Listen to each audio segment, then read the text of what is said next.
প্রিয় বাংলাদেশ,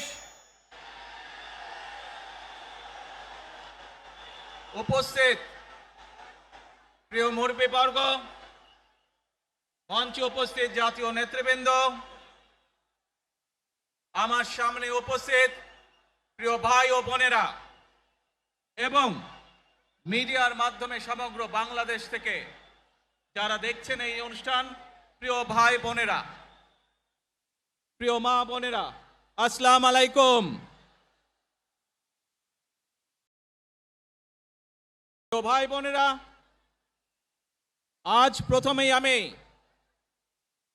রাব্বুল আলামিনের দরবারে হাজারো লক্ষ কোটি শুকরিয়া জানাতে চাই।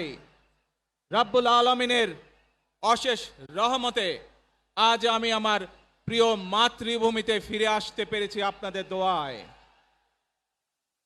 আপনাদের মাঝে প্রিয় ভাই বোনেরা,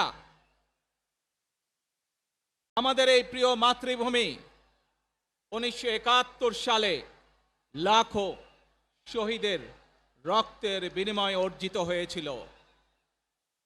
ঠিক একইভাবে 75-এ আবার 7ই নভেম্বর আধিপত্যবাদীদের হাত থেকে রক্ষার জন্য সেদিন সিপাহী জনতার বিপ্লবের মাধ্যমে আধিপত্যবাদের হাত থেকে দেশকে রক্ষা করা হয়েছিল।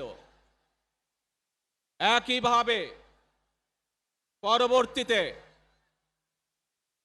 90-এ স্বৈরাচারের বিরুদ্ধে এদেশের জনগণ, এদেশের খেটে খাওয়া মানুষ তাদের গণতান্ত্রিক অধিকারকে ছিনিয়ে এনেছিল, কিন্তু তারপরেও ষড়যন্ত্রকারীদের ষড়যন্ত্র থেমে থাকে।